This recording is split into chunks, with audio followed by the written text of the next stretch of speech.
Yeah, yeah, you are my African queen. Bonjour à tous, bienvenue sur Hakuna Matata. Avant de commencer notre causerie habituelle tout à l'heure, j'étais en train de regarder à la télévision deux séries qui m'ont particulièrement plu, soit Stargate et Melrose, non pas Melrose Place.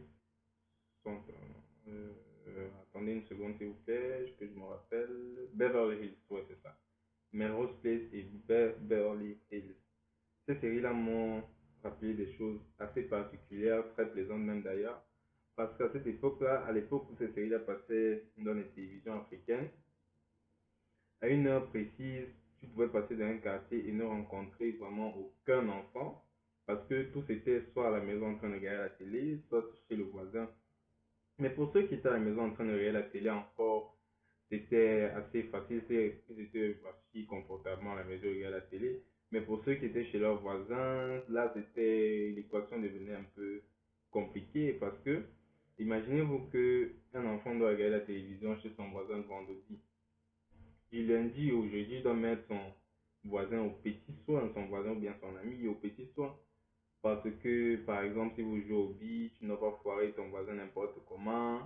S'il te demande ton pain à l'école, tu dois donner pour lui. Sinon, tu ne viens pas chez eux le vendredi regarder la télé, ça c'est clair. Et cette série-là aussi me rappelle des choses assez particulières parce que il y a des enfants aujourd'hui qui s'appellent Brandon grâce à cette série-là. Aujourd'hui, la différence est que la balance a changé. La balle a changé de camp, comme on dit souvent, le français est difficile. La balle a changé de camp et on tend plus vers la série latino et on verra des petites filles aujourd'hui qui portent des prénoms latinos comme Marimar ou Catalina, issues des séries latinos qui passaient dans les chaînes africaines il y a quelque temps. Et cette série-là passe généralement autour de 19h. Et à 19h, Dieu seul sait combien de marmites ont brûlé au feu, combien d'enfants sont cassés le pied sans que la maman ne soit là pour s'occuper d'eux ou bien une autre personne. Faut dire aussi qu'à 16h là, 19h précisément, le taux d'audience dans les chaînes africaines dans certaines chaînes africaines, est très très élevé. Et quand on parle de taux d'audience, on parle du nombre de téléspectateurs à 16h là particulièrement, est très élevé et se constitue généralement ou bien en majorité de jeunes filles et de femmes. Et sachant cela, alors des entreprises profitent de de cette opportunité-là pour faire leur publicité et profitent aussi parfois de nos complexes en alimentant même ces complexes pour se faire de l'argent. Pour comprendre de quoi je parle, je vais vous présenter une de ces publicités.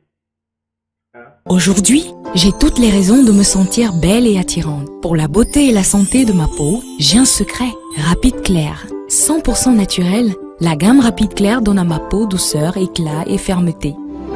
Testée en laboratoire, la gamme Rapide Clair est riche en extraits biovégétaux et vitamines dont les actifs sont la promesse d'une peau claire, uniforme et sans taches.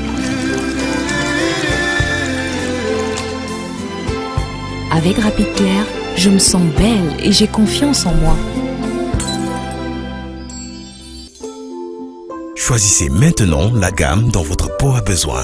Rapide Clair, le plaisir d'une peau claire et douce. Ballerina girl. Les images parlent d'elles-mêmes et pour pouvoir illustrer notre propos, nous allons essayer d'interpréter une scène de la publicité, soit celle où on retrouve trois personnes, un homme et deux femmes. On retrouve un homme et une femme qui sont placés devant un tableau, une peinture représentant une femme noire.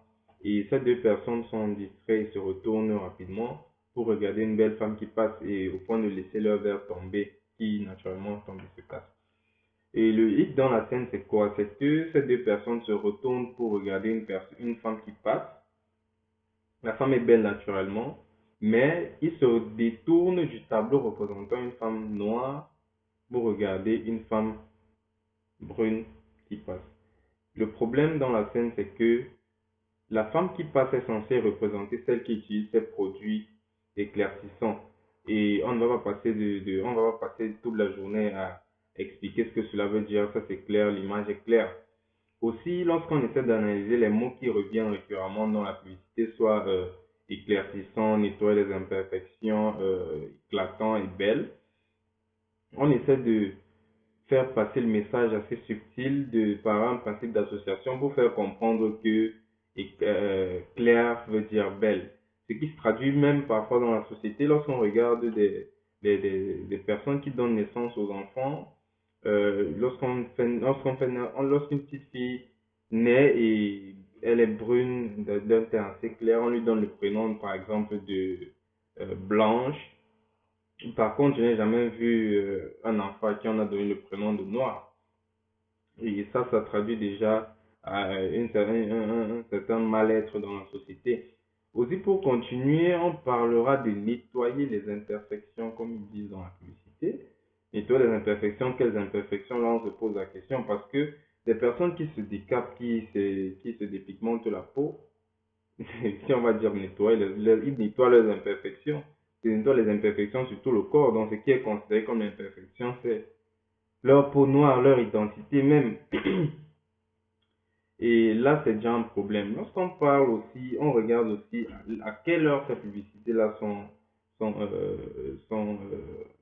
vues à la télé. 19h. 19h. Ces publicités, généralement, sont regardées à la pause des séries qui ont un taux d'audience assez élevé. Et la plupart des personnes qui regardent ces séries sont des femmes et des filles. Donc, il est clair que l'impact sera assez grand. Et lorsqu'aussi on pose la question aux filles, aux femmes, de savoir pourquoi est-ce que elles se dépigmentent la peau, ou bien pourquoi est-ce que leurs sœurs se dépigmentent la peau si elles ne le font pas personnellement. La question le mot qui revient généralement, c'est le regard des hommes. Donc pour elles, c'est à cause du regard des hommes qu'elles se dépigmentent la peau. Donc je sais pas pour que, donc on peut dire que elles veulent se sentir plus belles et les hommes leur disent qu'elles sont plus belles parce qu'elles sont brunes et tout. Nous dirons ceci. Lorsqu'une femme, toutes les femmes sont belles comme on dit, comme a chanté une personne. Et lorsqu'une femme est belle et noire, elle est belle. Lorsqu'une femme est brune et noire, elle est toujours belle. Ça ne sert à rien pour une femme brune de chercher à être noire pour être belle ou bien pour une femme noire de chercher à être brune pour être belle. Une personne qui vous aime ne vous demandera pas d'aller changer le teint de votre peau pour qu'il vous aime encore plus ou bien quoi que ce soit. C'est clair que c'est un problème de société et on ne peut pas, lorsqu'on parle de problème de société, on ne peut pas rejeter le tort aux hommes ou bien aux femmes. Donc c'est clair que nous partageons le tort dans cette situation-là particulièrement. Aussi pour résumer, nous dirons que si vous ne vous aimez pas vous-même, si vous ne vous respectez pas, si vous ne vous faites pas confiance, personne ne le fera à votre place et ça c'est quelque chose de clair. Eh bien, nous vous remercions d'avoir regardé notre vidéo et nous vous souhaitons une bonne semaine. À la prochaine. Ciao, ciao.